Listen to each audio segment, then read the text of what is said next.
Paano mo ba dinidescribe yung sarili mo? Hello and welcome to our Gospel Reflection for today, March 2, 2026. And sabi sa Gospel na, for the measure with which you measure will in return be measured to you. So, sabi doon, stop condemning, stop judging, etc.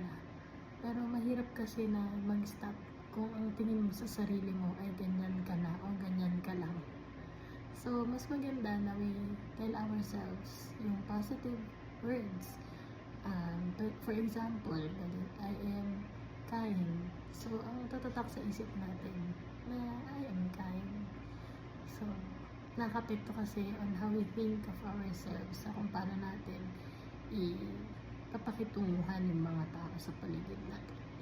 So, sana maging mabuti kung ano yung mga pumapasok sa isip natin na tingin natin sa sarili natin para yun yung mag-translate sa kung paano natin tinatrato yung ibang tao.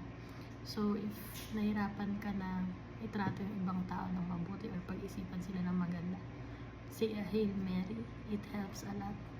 Kaya naman, we ask the Lord for the grace kasi kailangan talaga natin ng grasya niya para maging maayos yung pakikitungo natin sa mga tao at maging maayos din yung pagtingin natin sa ating mga sarili.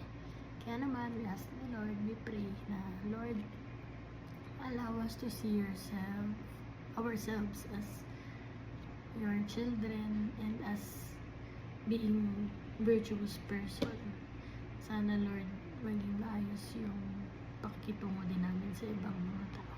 Kahit na mahirap, alam namin na kakayanin dahil andyan ka. Amen.